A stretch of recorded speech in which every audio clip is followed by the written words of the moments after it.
அன்பு குழந்தைகளே, உங்கள் அனைவரையும் மீட்பெத் தொலைக்காட்சி மூலம் சந்திப்பதில் மிக்க மகிழ்ச்சி அடைகின்றேன். என்ன நீங்களும் ஜாலியாக தானே இருக்கிறீங்க? பார்க்கும்போதே தெரியுது, உங்கள் முகமெல்லாம் தாமரை போல் மலர்ந்துருக்குது. ரொம்ப சந்தோஷமாக இருக்கிறீங்கன்னு நினைக்கிறேன். சரி, ஆண்டி இன்னைக்கு என்ன சொல்ல போகிறேன்னு தெரியுமா?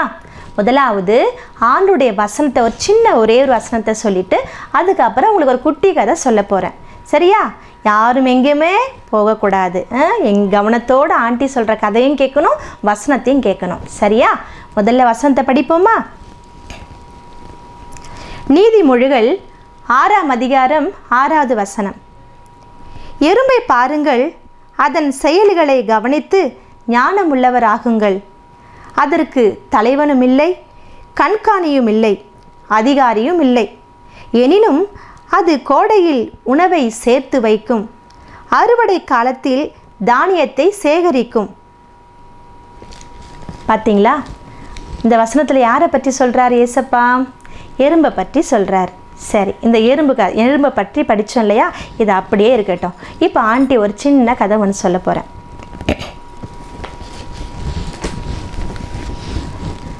ஒரு ஏழை விதவிக்கு ஒரு பையன் இருந்தானா. அவன் பேர் கிட்டு. இந்த ஏழை விதவினுடைய வேலை என்னன்னா, டெய்லி என்ன செய்வாங்களாம், காட்டுக்கு போயிட்டு மரங்களை வெட்டி அந்த மரங்கள்லாம் தூக்கிட்டு போயிட்டு கடைக்கு போட்டுட்டு அதுலேருந்து வர பணத்து மூலயமா தான் வீட்டுக்கு செலவு செய்வாங்களாம். அவங்க நினச்சாங்களாம், நம்மளால் படிக்கவே முடியல, நமக்கு ஆவும் தெரியல, ஈயும் எதுவுமே தெரியல, நம்ம பிள்ளையாச்சும் நம்ம ஒழுங்காக படிக்க வைக்கலாமேன்னு சொல்லிட்டு நினச்சிட்டு அந்த சின்ன பணத்தில் கொஞ்சம் பணத்தில் என் பிள்ளையை நான் கான்வெண்ட்டில் தான் நான் படிக்க வைப்பேன்னு சொல்லிட்டு படிக்க வைக்கிறாங்களாம்.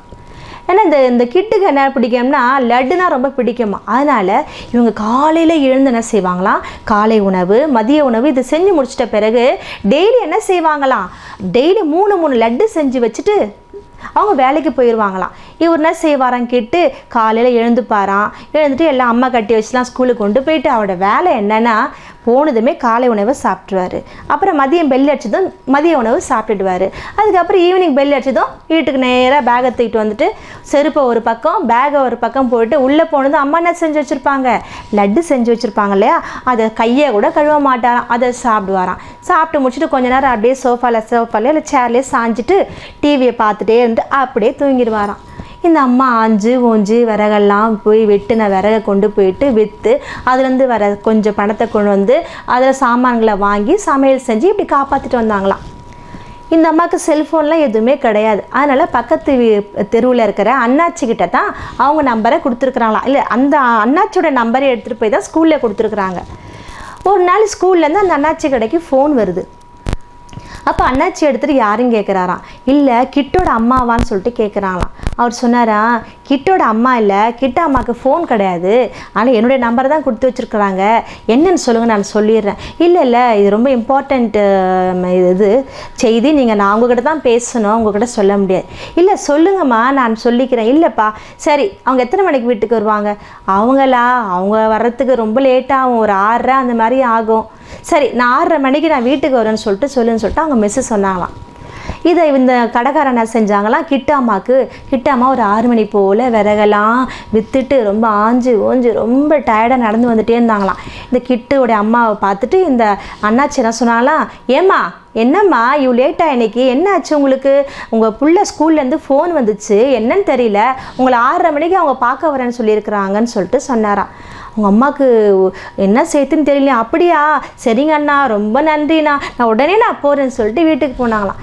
வீட்டுக்கு போனால் இந்த கிட்டு நான் செஞ்சு வச்ச லட்டெல்லாம் சாப்பிட்டுட்டு அப்படியே ஒரு மூலையில் படுத்து கிடந்துச்சான். இந்த அம்மா உள்ளே போகிறாங்களாம், டீச்சர்ஸும் வந்துட்டாங்களாம். டீச்சர்ஸ் என்ன சொன்னாங்களாம், கிட்ட அம்மாவை பார்த்துட்டு, என்னம்மா நீங்கள் ஸ்கூலுக்கு சேர்க்கும்போது வந்தீங்க பாரு, அதோட வர்றதே இல்லை, ஃபோன் அடித்தாலும் எடுக்கிறது இல்லை, என்ன தான் உங்களுக்கு ஆச்சு?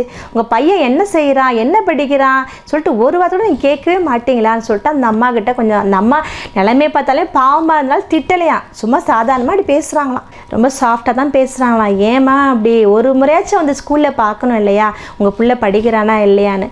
அப்போ அந்த அம்மா சொன்னாங்களாம், எங்கள் தாயே நான் வர்றது காலைல இவனுக்கு சோத்து முட்டையை கட்டி வச்சுட்டு போனேன்னா அதோட எனக்கு 6:30 மணி ஆகுது. கையெல்லாம் வலிக்குது தாய். எனக்கு பாருங்கள் என் கையெல்லாம் எப்படி காய்ச்சி போயிருக்கு. அந்த மரத்தை வெட்டுறதுக்குள்ளே எனக்கு உயிரே போகுது. வேறு வழி இல்லை, விலையும் எங்கேயும் கிடைக்க மாட்டேங்குது. அந்த விறகை வெட்டி கடைக்கார தெருவில் போய் போட்டுட்டு அதில் வர பணத்தை கொண்டு வந்தால் தான் சாமி எங்களுக்கு வயிற்று பழப்புக்கு. நான் என்ன செய்யறது? நான் தான் படிக்கல, என் பிள்ளையாச்சும் படிப்பான்னு சொல்லிட்டு நினச்சிருந்தேன். அதுவும் இல்லையா சொல்லிட்டு அப்படியே தலைமையில் கை வச்சு உக்காந்துட்டாங்களாம். சரி சரி உங்களை கஷ்டப்படுத்தல நான் வரலை, கொஞ்சம் கவனித்து பாருங்கள், சரி நாங்கள் பார்த்துக்குறோம் ஸ்கூல்லன்னு சொல்லிட்டு போயிட்டாங்களாம். கிட்டாமாக்கு மனசே சரியில்லையா. ஒரு ஏழை விதவை அவங்களுக்கு வீட்டுக்காரும் இல்லை, வேறு கூட பிறந்தவங்க யாருமே இல்லை. அவங்க தனி. இந்த பிள்ளையை தான் அவங்க நம்பியிருக்கிறாங்க. அந்த பிள்ளை தான் என்ன செய்வான், நல்லா படித்து நம்மளை காப்பாற்றுவான்னு சொல்லிட்டு நினச்சிருந்தாங்க. ஆனால் இந்த பிள்ளையை பாருங்கள், ஒரு பொறுப்பு இல்லாமல் சோம்பேறியாக அம்மாவுடைய கஷ்டத்தை கூட புரிஞ்சிக்காமல் இப்படி விளையாட்டுத்தனமாக இருக்கிறத நினச்சி அவங்க அம்மாவுக்கு தூக்கமே வரலையா. அந்த சாயந்தரம் போயிட்டு ஏதோ ஒரு தோசை கசை ஊற்றி கொடுத்து பிள்ளையை படுக்க வச்சுட்டு படுக்கலான்னு போகிறாங்க. தூக்கம் வரல. அழுறாங்க அழுது அவங்க தலைக்காணி எல்லாம் கண்ணீராம். ரொம்ப மனசு படுக்கிறாங்க, தூக்கம் வரலையா. அதுக்கப்புறம் ஏசப்பாட்ட ஜெபம் பண்ணுறாங்களாம். ஏசப்பா எனக்கு யாருமே இல்லை, ஏசப்பா எனக்கு கொடுத்தீங்க, ஒரே ஒரு புள்ள கொடுத்தீங்க, அந்த ஒரு புள்ள கூட என்னை புரிஞ்சுக்க மாட்டானே, என்னை எப்படி வேதனைப்படுத்துகிறானே, படிக்கவே மாட்டானேன்னு சொல்லிட்டு ரொம்ப கஷ்டப்பட்டு என்ன செஞ்சாங்களாம், ஜெபம் பண்ணிட்டே இருந்தாங்களாம். அதுக்கப்புறம் ஒரு 1 hour 2 hour ஜெபம் பண்ணே இருந்துட்டு அதுக்கப்புறம் என்ன ஆச்சு தெரில, கண்ணெல்லாம் தொடச்சிக்கிட்டு படுத்துட்டாங்களாம். படுத்துட்டு 1 hour தான் படுத்துருப்பாங்களாம். திருப்பி 4 மணி ஆயிடுச்சு. பழையபடி எழுந்து சமைச்சு கிம்ச்செல்லாம் முடிச்சுட்டு வழக்கமாக அவங்க 3 லட்டு தானே செய்வாங்க. அன்னைக்கு பார்த்து ஒரு 10 லட்டு செஞ்சு தட்டு நிறைய வச்சுட்டு வேலைக்கு போயிட்டாங்களாம். கிட்டு எழுந்தானா அவனுடைய காலை சாப்பாடு மதிய சாப்பாடு எடுத்துகிட்டு போயிட்டு அங்கே சாப்பிட்டு திருப்பி ஸ்கூலில் விட்டு வந்து பார்த்தா அந்த தட்டை திறந்து பார்த்தா 3 லட்டு தான் அம்மா செய்வாங்க. அன்றைக்கி பார்த்தீங்கன்னா 10 லட்டு. ஒரே சந்தோஷம் அவருக்கு. பேக்லாம் தூக்கி போட்டு ஆசையாக ஒரு லட்டு எடுத்து சாப்பிட்டானா, 2ஆவதே சாப்பிட்டானா, 3ஆவதே சாப்பிட்டானா, அப்புறம் 4ஆவது எடுத்தானா கொஞ்சம் திகட்டுற மாதிரி இருந்துதான். அதுக்கப்புறம் 5ஆவது எடுத்தானா பாருங்க, ஒன்றே முடியலாம், ஒரே வாந்தி எப்படி நெஞ்சுக்கு மேலேயே வந்துருச்சு. எத்தனை லட்டு தான் சாப்பிட முடியும். ஒரு வாமிட் பண்ணிட்டு என்ன செஞ்சானா இப்போ அப்படியே விழுந்துட்டானா வாசல்லே. அப்புறம் அவங்க அம்மா வராங்க. வந்துட்டு ஐயோ என்ன என் பிள்ளைக்கு என்னாச்சு தெரியலையேன்னு சொல்லிட்டு தண்ணியை தெளிச்சுட்டு எழுப்புறாங்க. எழுந்து கேட்டா, அம்மா நீங்கள் டெய்லி நீங்கள் 3 லட்டு தானேம்மா செய்வீங்க, ஏம்மா நீங்கள் எத்தனை லட்டு நீங்கள் செஞ்சீங்க, போங்கம்மா உங்களால் தான்ம்மா எனக்கு ஒரே வாந்தி வந்துச்சுன்னு சொல்லிட்டு சொன்னானா. அப்படியா கண்ணு, சரி வா அம்மா நீ நல்லா சாப்பிடுவேன்னு செஞ்சேன் கண்ணு, வேறு எதுவும் இல்லைப்பா, சரி வா மடி மேலே படுன்னு சொல்லிட்டு மெல்லமாக தலையை கோதி விட்டுருந்தாங்களாம். விட்டுட்டு, ஆமாம் கண்ணு நீ டெய்லி எத்தனை லட்டு சாப்பிடுவேன், 3 தான் சாப்பிடுவேன், சரி இன்னைக்கு நீ ஆசையாக சாப்பிடுன்னு சொல்லிட்டு அம்மா ஒரு 10 செஞ்சேன், நீ சாப்பிட்ருக்க வேண்டியதானே அப்படின்னு கேட்குறாங்க. அப்போ அந்த கிட்டு சொல்லணும், மொத்தமாக நான் எப்படி சாப்பிட முடியுமா, உங்களுக்கு கொஞ்சமாக என்னம்மா போங்கம்மா நீங்கன்னு சொல்லிட்டு திட்டுறானா. ஏன் கண்ணு என்னையே திட்டு அறிவில்லைன்னு சொல்லிட்டு கண்ணு நீயே கொஞ்சம் புரிஞ்சுக்க கண்ணு. டீச்சருங்க நடத்துகிற டெய்லி எவ்வளோ பாடம் நடத்துகிறாங்க கண்ணு, அந்த பாடத்தை கூட டெய்லி படிச்சுட்டா அவனுக்கு இந்த மாதிரி எப்படி கண்ணு பார் நீயே என்ன செய்கிற, மொத்தமாக படிச்சலான்னு சொல்லிட்டு பரீட்சை வர சமயத்தில் படிக்கலான்னு சொல்லிட்டு நீ உக்கார எப்படி முடியும் சொல்லு. அன்னன்னைக்கு சாப்பிட்ற லட்டை சாப்பிட்டு நல்லா இருந்த பாரு, அம்மா அவனுக்கு மொத்தமாக செஞ்சு வச்சுனா வாந்தி எடுத்தியா இல்லையா, ஆமாம் தானே, அது மாதிரி தானே படிப்போம். அன்னன்னைக்கு நடத்துகிற படிப்பை நல்லா படிச்சிட்டின்னா உனக்கு தலைவலிக்காது, ஜுரம் வராது. நீ மொத்தமாக சேர்த்து வச்சு இந்த சின்ன மூளைக்குள்ளே எப்படி அவ்வளோத்தையும் நீ ஒரே நாள் நீ படிப்ப கண்ணு. என்ன கண்ணு நீ அம்மாவை கஷ்டப்படுத்துறிய கண்ணு, அப்படி செஞ்சால் பாரு ஜுரம் வரும், அதுக்கப்புறம் கண்ணில் ஏதாவது மொத்தம் படித்தா முடியாது கண்ணு, இந்த லட்டு கதை மாதிரி தான் கண்ணுன்னு சொல்லிட்டு மெல்லமாக தலையை கோதிக்கிட்டே சொன்னாங்களாம்.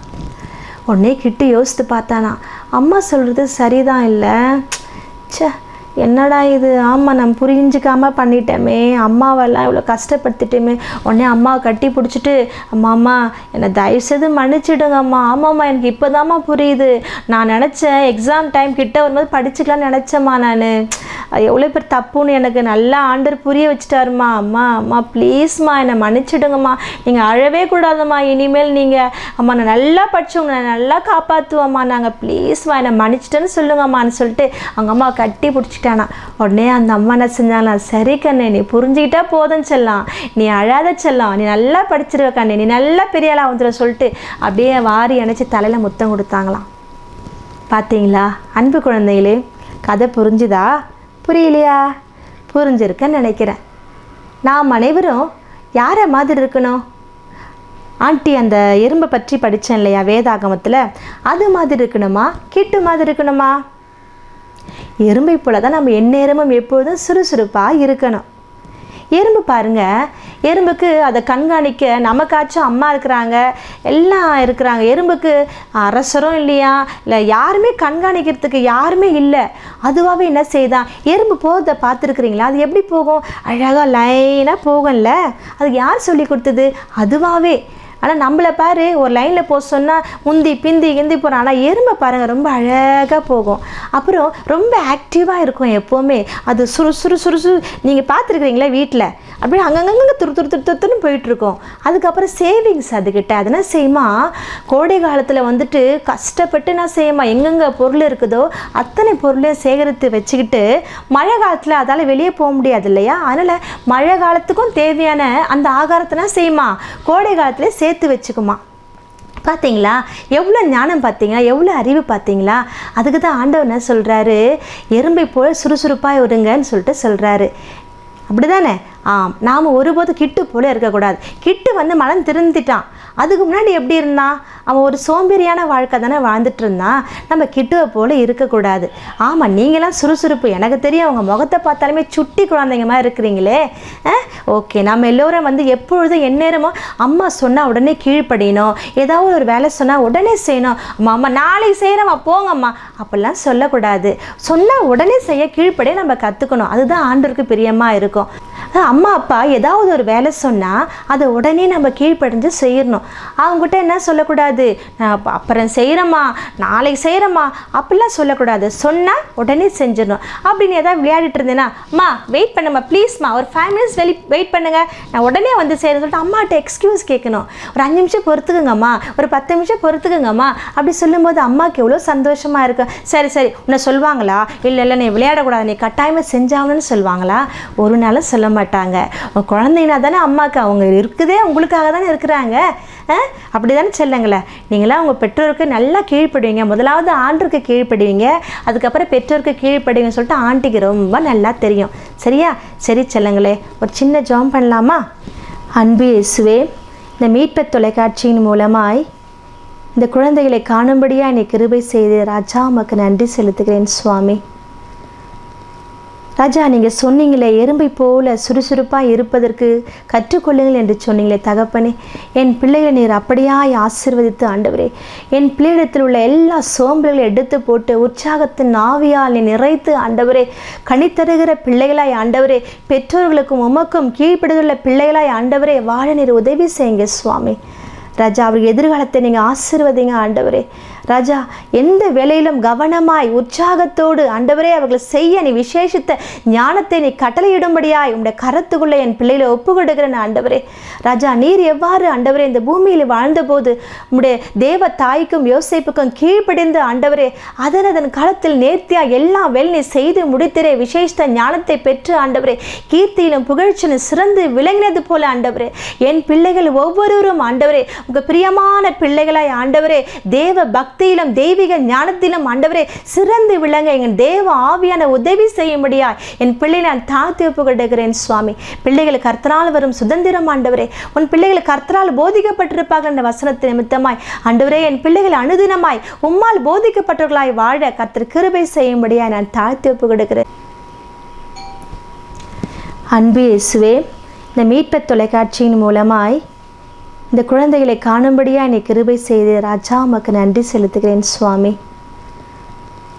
ராஜா, நீங்கள் சொன்னீங்களே எறும்பை போல சுறுசுறுப்பாக இருப்பதற்கு கற்றுக்கொள்ளுங்கள் என்று சொன்னீங்களே தகப்பனே, என் பிள்ளைகளை நீர் அப்படியாய் ஆசீர்வதித்து ஆண்டவரே, என் பிள்ளையிடத்தில் உள்ள எல்லா சோம்பல்களையும் எடுத்து போட்டு உற்சாகத்தின் ஆவியால் நீ நிறைத்து ஆண்டவரே கனித்தருகிற பிள்ளைகளாய் ஆண்டவரே, பெற்றோர்களுக்கும் உமக்கும் கீழ்ப்படுதலுள்ள பிள்ளைகளாய் ஆண்டவரே வாழ நீர் உதவி செய்யுங்க சுவாமி. ராஜா, அவருக்கு எதிர்காலத்தை நீங்கள் ஆசீர்வதிங்க ஆண்டவரே. ராஜா, எந்த வேலையிலும் கவனமாய் உற்சாகத்தோடு ஆண்டவரே அவர்களை செய்ய நீ விசேஷித்த ஞானத்தை நீ கட்டளையிடும்படியாய் உங்களுடைய கரத்துக்குள்ளே என் பிள்ளைகளை ஒப்பு கொடுக்கிறேன் ஆண்டவரே. ராஜா, நீர் எவ்வாறு ஆண்டவரே இந்த பூமியில் வாழ்ந்தபோது உங்களுடைய தேவ தாய்க்கும் யோசேப்புக்கும் கீழ்ப்படிந்து ஆண்டவரே அதன் காலத்தில் நேர்த்தியாக எல்லா வேலை நீ செய்து முடித்திரே விசேஷ ஞானத்தை பெற்று ஆண்டவரே கீர்த்தியிலும் புகழ்ச்சியிலும் சிறந்து விளங்கினது போல ஆண்டவரே, என் பிள்ளைகள் ஒவ்வொருவரும் ஆண்டவரே உங்கள் பிரியமான பிள்ளைகளாய் ஆண்டவரே தேவ பக்தியிலும் தெய்வீக ஞானத்திலும் ஆண்டவரே சிறந்து விளங்க எங்கள் தேவ ஆவியான உதவி செய்யும்படியாய் என் பிள்ளை நான் தாழ்த்தி ஒப்புக்கொடுக்கிறேன் சுவாமி. பிள்ளைகள் கர்த்தரால் வரும் சுதந்திரம் ஆண்டவரே, உன் பிள்ளைகள் கர்த்தரால் போதிக்கப்பட்டிருப்பார்கள் என்ற வசனத்தின் நிமித்தமாய் ஆண்டவரே என் பிள்ளைகள் அனுதினமாய் உம்மால் போதிக்கப்பட்டவர்களாய் வாழ கர்த்தர் கிருபை செய்யும்படியாய் நான் தாழ்த்தி ஒப்புக்கொடுக்கிறேன். ராஜா, நீ ஜெபத்தை கேட்டிருக்காய் நன்றி, பதிலை தரப்போருக்காய் நன்றி சுவாமி. மீட்பர் இயேசுவின் மூலம் ஜெபம் கேளும் ஜீவனுள்ள நல்ல பிதாவே. ஆமேன், ஆமேன், ஆமேன். என்ன குழந்தைகளே, நாளைக்கும் ஆண்டி இதே மாதிரி ஒரு குட்டி கதையோட உங்களை மீண்டும் சந்திப்பேன். சந்திக்கலாமா? பாய்.